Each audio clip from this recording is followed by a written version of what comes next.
The Tesla Model S began deliveries back in June of 2012, and it's safe to say that the reception of the Model S was, well, electric. The first sporty, cool electric vehicle was absolutely something to write home about. And with news outlet after news outlet vying at a chance to test drive it, with the car even winning Car of the year it was released, the Model S was a hit, and in 2012, Tesla sold 3,000 units, which was significantly more than the few hundred that they had been selling in years past with just the Roadster, and they grew this all the way up to 100,000 units being sold in 2017, which was the year that the Model 3 was released. With the release of the Model 3 and the Model Y, Tesla's more economical models, Tesla's sales literally exploded from 103,181 units in 2017 to 1.789 million units in 2024. Tesla had almost effortlessly marketed themselves as the car. You either love them or you hate them, but everybody seemed, and still seems, to have an opinion on Tesla.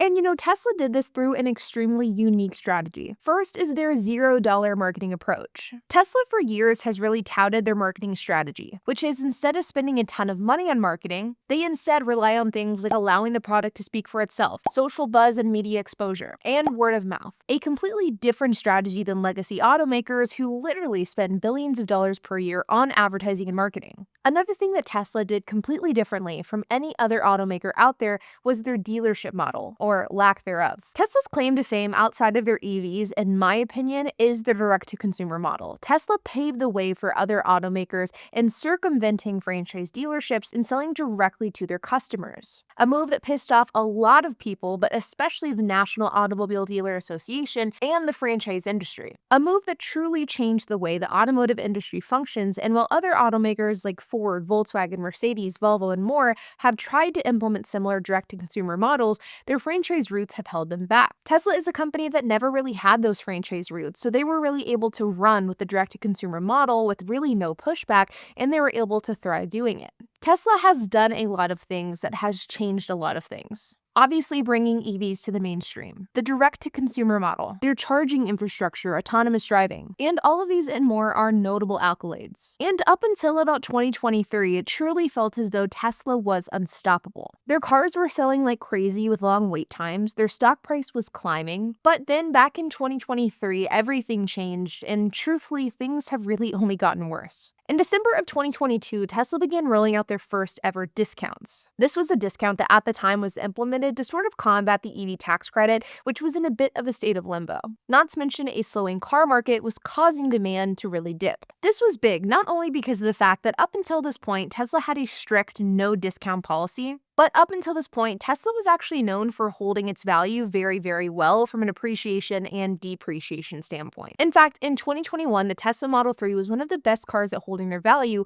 possibly ever, which is truthfully almost laughable to say now. But truthfully, I think if we were to go back in time and pinpoint when the fall of Tesla actually was, I truly think that it started with these discounts. It's actually difficult to figure out exactly how many times Tesla cut their prices between 2023 and today because there were so many. But the point here really isn't how many times Tesla cut prices and by how much, it's instead the domino effect that these price cuts had. And this domino effect would not only affect Teslas, but EVs and the car market as a whole. And there are layers to this. First is that this really pissed off Tesla fan base and Tesla customers. As I mentioned before, prior to 2023, Tesla was actually known for holding their value really, really well. And people bought these cars with depreciation in mind. And people who bought them in 2020, 2021, or worse, 2022 or 2023, were met with the harsh reality that their cars literally lost a ton of value overnight. And this had a massive impact on other EVs as well as the used car market as a whole. Because as Tesla prices came down,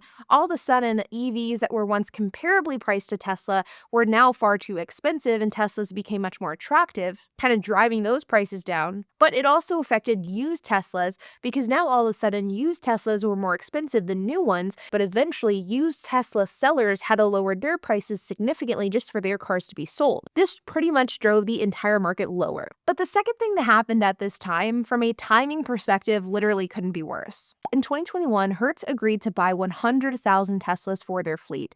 But then just 2 years later in 2023, Hertz pulled back on this plan. And by 2024, Hertz is doing a fire sale on Teslas, driving the price down even further. So you have massive unprecedented discounts from Tesla themselves, driving prices down. You have a fire sale from Hertz selling cars at discounts and flooding the market, driving prices down again. And this brings the prices of Tesla to an extremely low price point, at least low to where they were previously. And within 2 years, Tesla went from a quiet luxury vehicle to an extremely affordable EV option. Now, after Hertz started their fire sale, this now puts us at the beginning of 2024. Tesla is still discounting cars, Hertz is still selling off their fleet, and Tesla prices are dirt cheap. But Elon Musk has now joined the campaign trail with Donald Trump, with the first reports of Elon and Trump meeting being in spring of 2024. And obviously, by the time Donald Trump was elected, Elon's involvement in his campaign was significant. And throughout Elon Musk's involvement in this campaign, you could begin to see the Tesla foundation cracking. In spring of 2024, when Elon Musk's rhetoric started to intensify,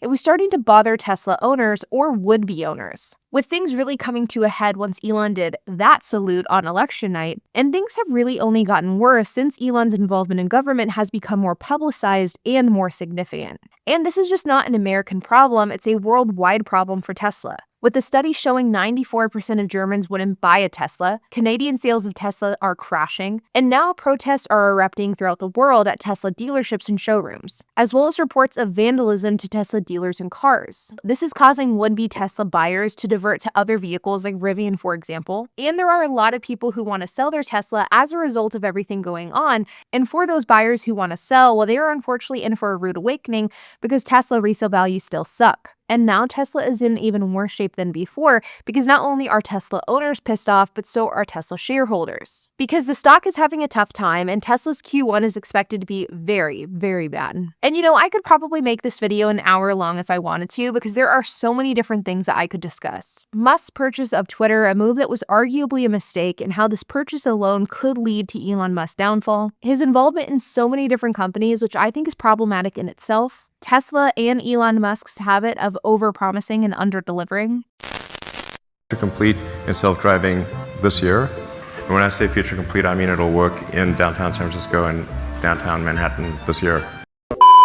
But the shift that we've seen in recent years, well, it just can't be ignored. And Tesla is paying the price for this. Now, I don't think that Tesla will go bankrupt, but I do think that Tesla should. And I think they could get rid of Elon Musk. And whenever we take a look at the last couple of years, despite all that has happened, Elon Musk's involvement in politics will be the headline of his downfall. But I also think that these other factors are also major ones and that we just really don't talk about as often. Elon Musk has been weird, and his antics have frankly been unacceptable for a very, very long time. At least unacceptable for a CEO who's running a major publicly traded company. From his tweets, to his constant overpromising, to, as I mentioned earlier, he's stretched far too thin, not to mention his weird personal life, and of course, Doge. Could you imagine if Mary Barra, CEO of General Motors, was mothering 14 children with multiple different men? Her ability to do that and be CEO of a massive company would be brought into question faster than I could say GM. Or if Ford CEO Jim Farley was heading a government agency in addition to running Ford,